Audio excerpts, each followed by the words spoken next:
ఆయన మనసులో ఏముందో అదే మాట అవుతుంది. ఆయన మాట ఏం చెప్తాడో అదే చేతలవుతాయి.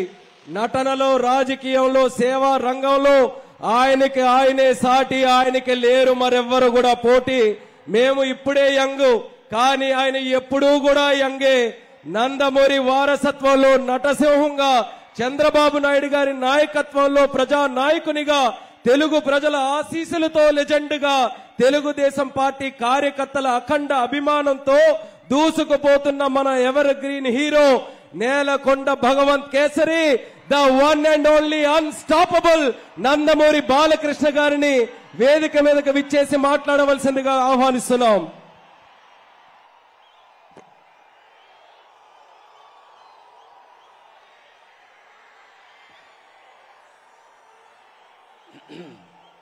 అందరికీ నమస్కారం. ముందుగా వేదిక మీద ఉన్న తెలుగుదేశం పార్టీ జాతీయ అధ్యక్షుడు శ్రీ నారా చంద్రబాబు నాయుడు గారికి, అలాగే జనసేన పార్టీ అధ్యక్షులు సోదరుడు పవన్ కళ్యాణ్ గారికి, తెలుగుదేశం పార్టీ రాష్ట్ర అధ్యక్షులు అచ్చెన్నాయుడు గారికి, తెలుగుదేశం పార్టీ జాతీయ కార్యదర్శి నారా లోకేష్ బాబుకి, అలాగే Janasena political advisory committee chairman Nadendla Manohar గారికి, ఇక్కడికి విచ్చేసిన అశేష ప్రజానికానికి, తెలుగుదేశం పార్టీ కార్యకర్తలకు, జనసేన కార్యకర్తలకు, అభిమానులకు, అలాగే వేదిక మీద ఉన్న నా సహచర పాలిట్ బ్యూరో సభ్యులకు, శాసనసభ్యులకు, శాసన మండలి సభ్యులకు అందరికీ ఈ యొక్క నేటి ప్రజాశక్తి మహా నాయకుల కలయికకు, అలాగే లోకేష్ బాబు ఏదైతే ఈ యొక్క ప్రజాగళం యువగళంగా పదం తొక్కుతూ సుమారుగా 3132 కిలోమీటర్లు, 226 రోజులు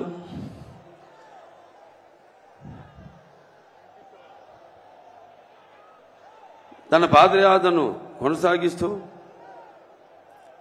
ప్రజలందరినీ కలుసుకుంటూ, వాళ్ళని ఓదారుస్తూ, వాళ్ళకి ధైర్యం చెప్తూ ముందుకు సాగిన ఆయన పాద యాత్ర యువగళం ఎంతో విజయవంతంగా ముగిసినందుకు, ముగియడం కాదు ఇది అంతం కాదు, ఇది ఆరంభం. ఇక్కడి నుంచి దగ్గరలో ఉంది మనకు ఎన్నికల సమరం. మనమంతా ఏదైతే ఈ యొక్క వైఎస్ఆర్సీపీ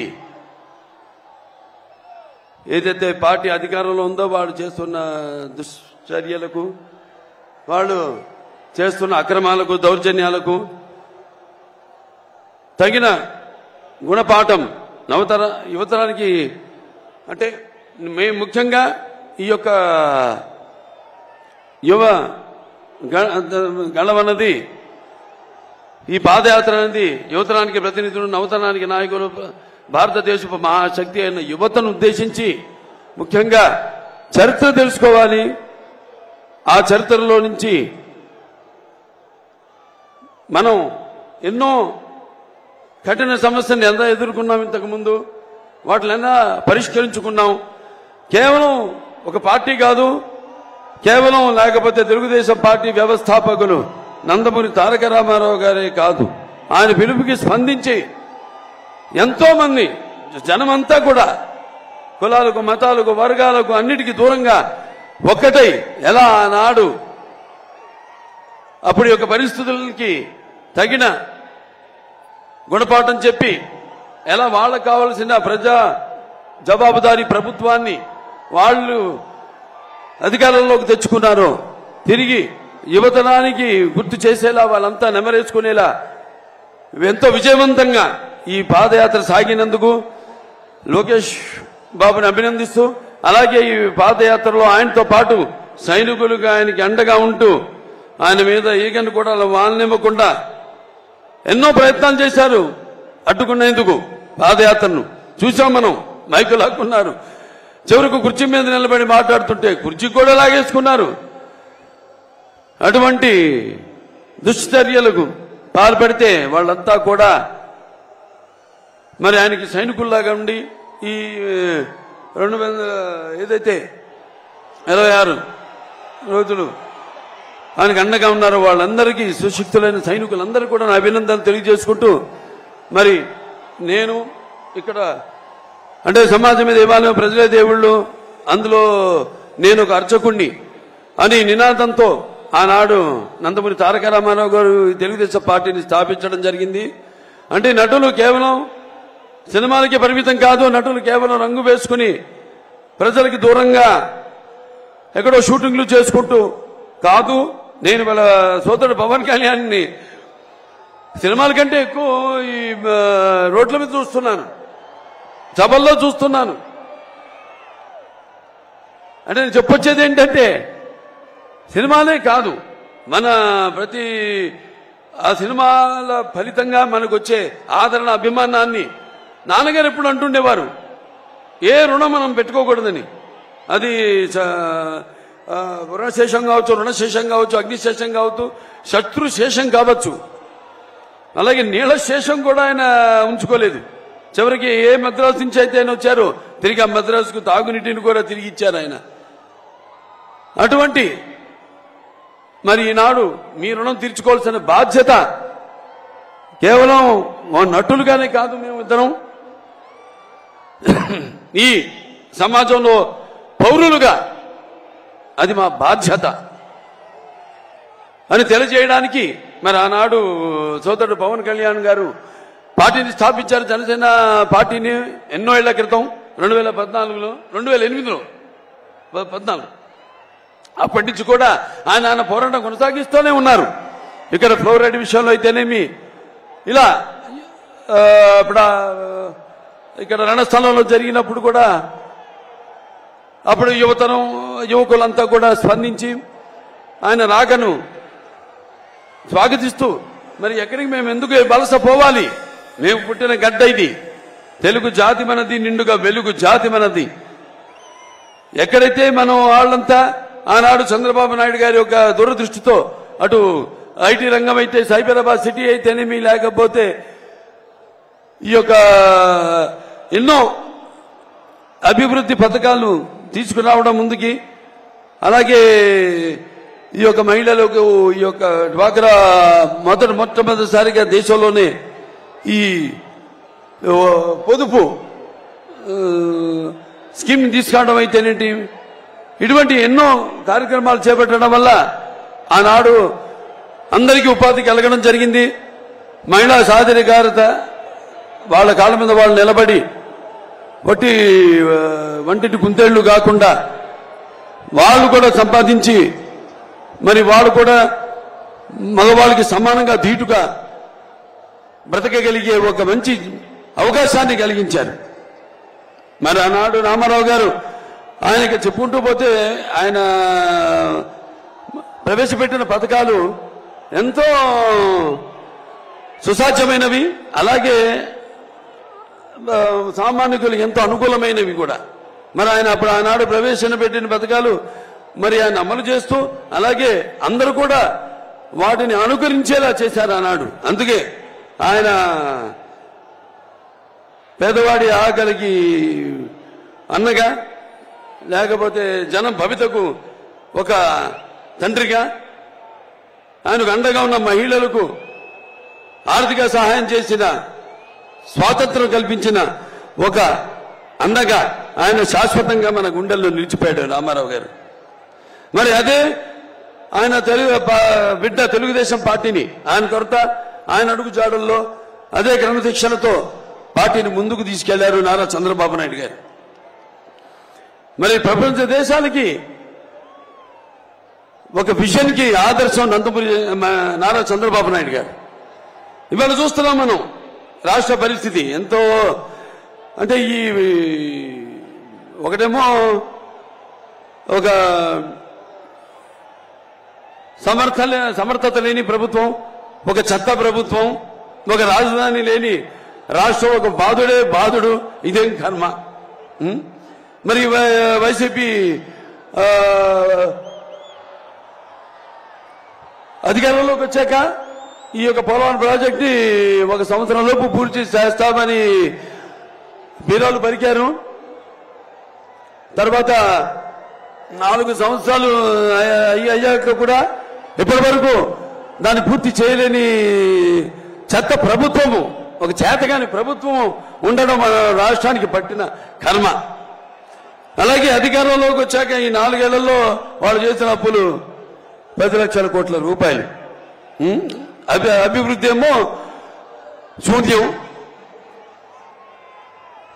అలాగే ఇక మనం చూస్తే ధరలు ఆకాశానికి అంటుకుంటున్నాయి. అటు పెట్రోల్ ధరలు అయితేనేమి, ఇటు డీజిల్ ధరలు అయితేనేమి, ధరలన్నీ కూడా ఆకాశానికి అంటుకుంటున్నాయి. మరి వీళ్ళ అధిక పరిపాలన మాత్రం ఈ యొక్క డ్రగ్స్ మాఫియా, అలాగే ఈ యొక్క గంజాయి పండించడంలో మాత్రం మొదటి స్థానంలో ఉన్నాం మనం, ఆంధ్ర రాష్ట్రం. అలాగే ఈ యొక్క వైకాపా నాయకులు ఎక్కడ పడితే అక్కడ ల్యాండ్ స్కామ్లు, శాండ్ స్కామ్లు, కోట్ల రూపాయలు దోచుకుంటున్నారు. అలాగే ఇక మన 5 కోట్ల తెలుగు ప్రజల యొక్క కళల రాజధాని అమరావతి అభివృద్ధి చేయకుండా దాన్ని గాలికి వదిలేశారు.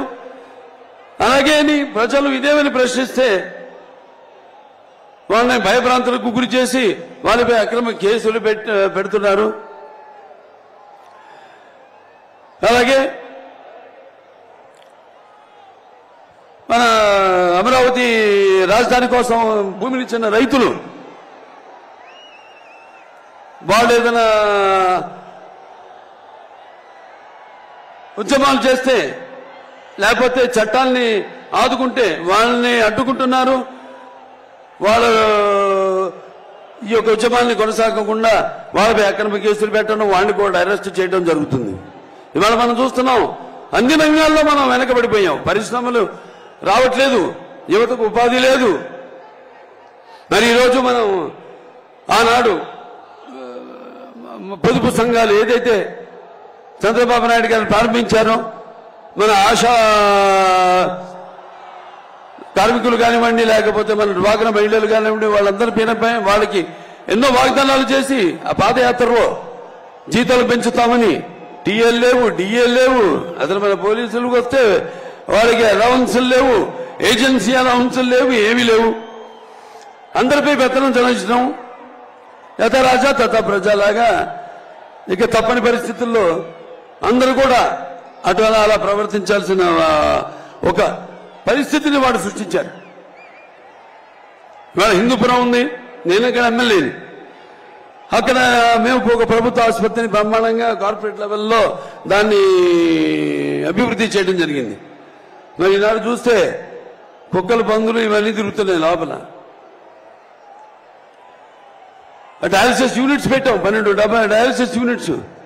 ఇవాళ అభివృద్ధి పనులను కూడా మేమే చేసుకోవాల్సి వస్తాం. నేను, మా నాయకులు అయితేనేమి, మా కార్యకర్తలు అయితేనేమి. అక్కడ రోడ్ల నుంచి కూడా వీళ్ళు ఒక్క రోడ్డు వేసిన పాపానికి పోలేదు, ఒక్క లింక్ రోడ్డు వేసిన పాపానికి పోలా, ఒక్క గొయ్యి కూడా మడితో పూడ్చిన పాపానికి పోలేదు. శ్రీశ్రీ గారు అన్నారు, ఏ యుద్ధం ఎంత జరిగిందో, ఏ రాజ్యం ఎన్నాడుందో తారీఖులు దస్తావేజులు కాదో ఈ చరిత్రకు అర్థం. నైలు నది నాగరికతలో సామాన్యుల జీవనం ఎక్కడ? తాజ్మహల్ నిర్మాణానికి రాళ్లెత్తిన కూలీలు ఎవరన్నది ముఖ్యమని.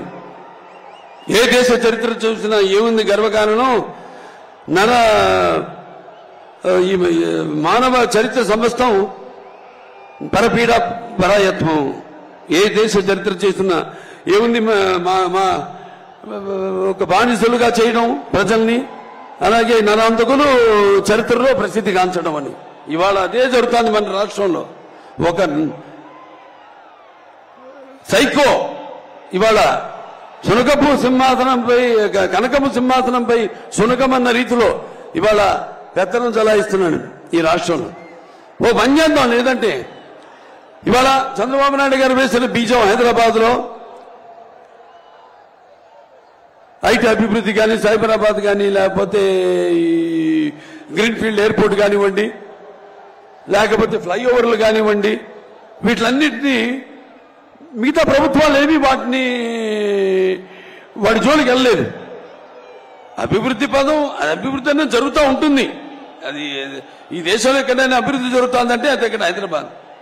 ఆ తర్వాత మన జగన్ని అక్కడికి ఒకసారి పంపిస్తే ముఖ్యమంత్రిని వాళ్ళు చేస్తే విధ్వంసం, కష్టం, నష్టం అనేది ఎలా ఉంటుందో ఒకసారి తెలుస్తుందని మీ అందరికీ తెలియజేసుకుంటున్నాను. అక్కడే రాకముందే సరిహద్దుల్లోనే కాల్చిపారు దొబ్బుతారు అసలు రానికుండా. అంటే నేను అనేది ఏంటంటే అటువంటి ఒక ఉద్యమం రావాలి మీ అందరిలో. ఇవాళ మీ భవిష్యత్తు మీ చేతుల్లో ఉంది, మీ బిడ్డల భవిష్యత్తు మీ ఓట్లలో ఉంది, మీ యొక్క రాష్ట్రం భవిష్యత్తు మీ ఓటుల్లో ఉంది. అందరూ ఉద్యమించాలి. కులాలు మతాలు ఇవి కాదు. రక్తానికి జాతి లేదు, మాంసానికి మతం లేదు, చర్మానికి కులం లేదు, ఇవి కాదు మనకి కూడు పెట్టేవి. ఇవాళ అందరూ మన ఆంధ్ర రాష్ట్రం వైపు చూసి అవహేళన చేస్తున్నారు, నవ్వుతున్నారు. కొంతమంది అయితే అసలు చాలా మటుకు అసలు ఆంధ్ర రాష్ట్రం గురించి పల్లెత్తు మాట అంటలేదు. రేపు ఇదే కొనసాగితే నేను హెచ్చరిస్తున్నాను, ప్రపంచ పటంలో కూడా మన ఆంధ్ర రాష్ట్రం ఉండదు అని సభాముఖంగా మీకు తెలియజేసుకుంటున్నాను.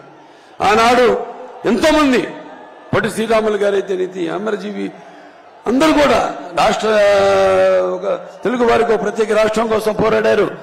అలాగే ఆంగ్లేయులు గుండె ఎదురొట్టారు, స్వాతంత్ర పోరాటంలో పాల్గొన్నారు. తారక రామారావు గారు ఏదైతే చిన్నపు చూస్తున్నారో మన తెలుగు జాతిని ఆత్మ గౌరవం కోసం ఆయన తెలుగుదేశం పార్టీని స్థాపించారు.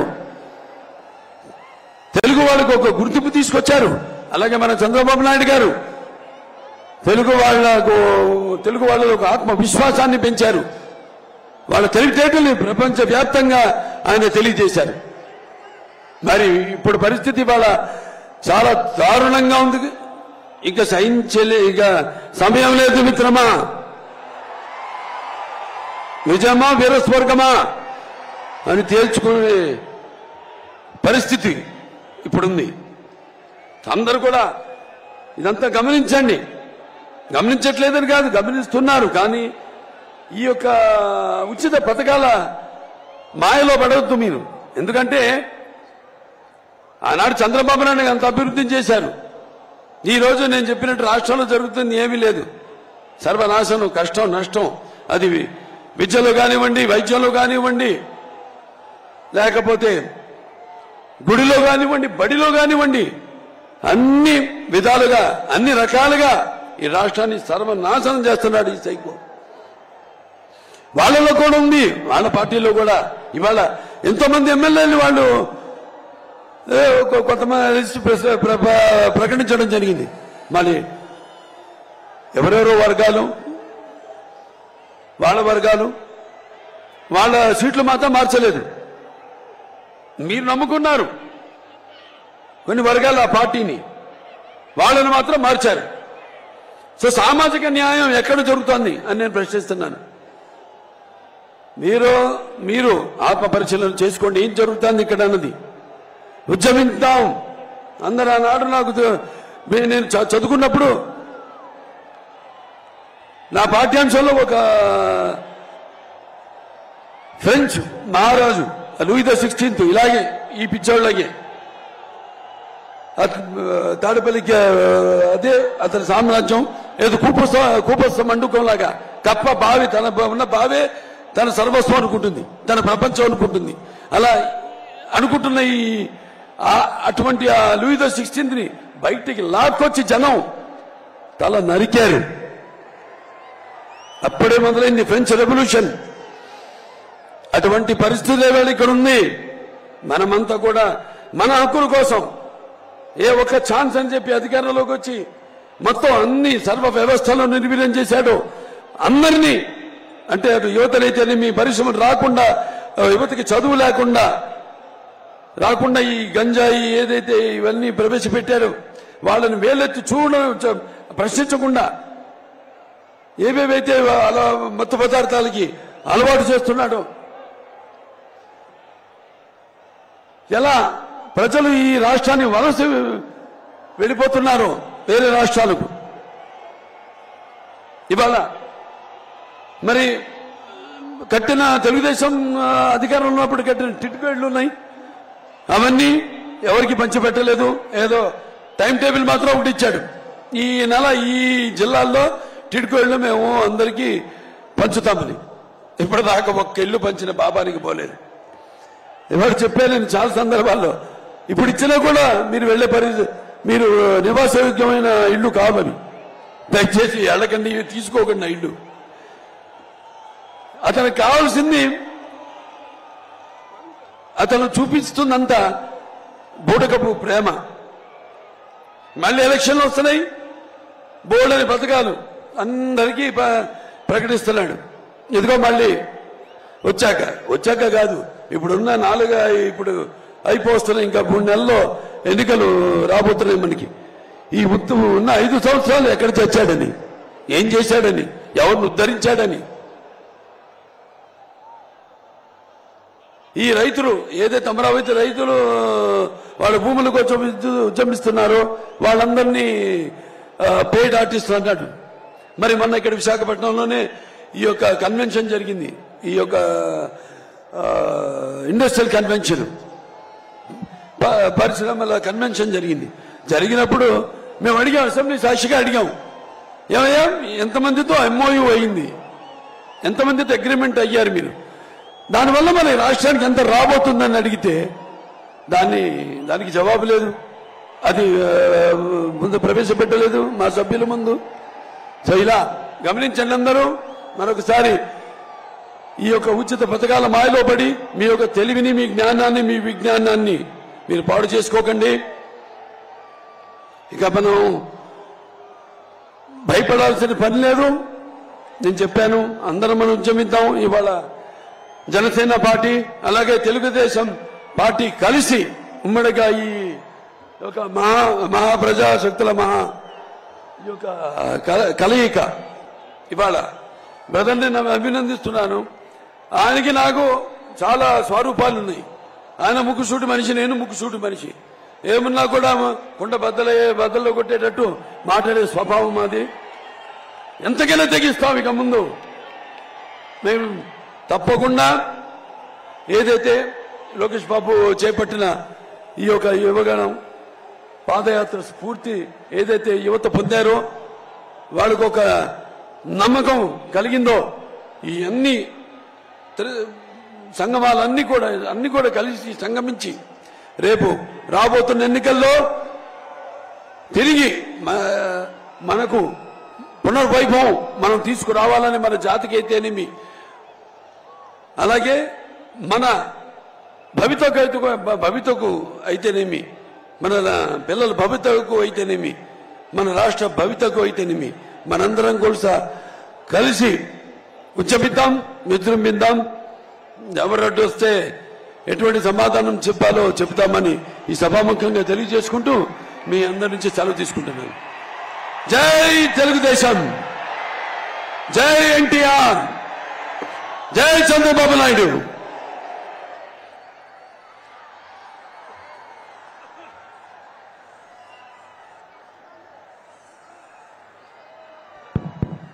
నందమూరి బాలకృష్ణ గారికి ధన్యవాదాలు తెలియజేసుకుంటూ అందరికీ కూడా మరొకసారి విజ్ఞప్తి చేసుకుంటున్నాం, సహకరించండి. చాలా ఉత్సాహంగా ఉన్నారు మీరు అందరూ కూడా.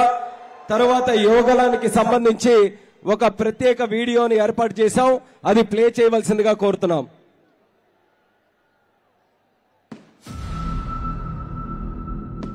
ఒక్క అడుగు, అవును ఒకే ఒక్క అడుగు ప్రభుత్వాన్ని కుదిపేసి నియంత్రణకు నిద్ర లేకుండా చేసింది. ఆఘమేఘాల మీద జీవోలు తెచ్చేలా చేసింది. సభ సాక్షిగా నా తల్లిని అవమానించాను. చక్కెర వడ్డీతో తోలు ఉంచుతా. నేను అడుగుతున్నా Jaganmohan Reddy, why not special status? Why not Kadapa ఉక్కు factory? Why not Polavaram? Why not job calendar? Why not DSC? వెరసి ఇతనెంత అనుకునే వాళ్ళు ఇతనింతా అనుకునేలా చేసింది. రాయలసీమలో చిలుకులా మొదలై ఉత్తరాంధ్రకు తుఫానులా చేరింది. రాయలసీమకి స్పోర్ట్స్ యూనివర్సిటీ తీసుకొస్తాం. 13 లక్షల మంది ఆటోలు వెళ్తుంటే 10% మందికే వాహనం ఎత్తిస్తున్నాడు. నేను రైతుల మనసులు గెలుచుకున్న తర్వాతనే తలపాకం కడతా, నేను పంచగట్ట వేసుకున్నాను. 45 సంవత్సరాలు నిండిన ఎస్సీ, ఎస్టీ, బీసీ, మైనారిటీ మహిళలకి పెన్షన్ ఇస్తాడు. ఏమైంది ఆ హామీ? 4.5 నరకం అనుభవించిన ప్రజలు నీరాజనాలు పట్టారు. అడ్డుకోవటానికి ప్రభుత్వం అడ్డదారులు దొక్కినా అక్కడ గన్నవరంలో మా పార్టీ ఆఫీస్ కొడితే నో కేసు, లోకేష్ 2 లెక్కి మారితే కేసు. మద్యం తయారు చేసేది ఆయన బినామీనే, బాటల్లో నింపేది ఆయన బినామీనే, స్టిక్కర్ అంటించేది ఆయన బినామీనే.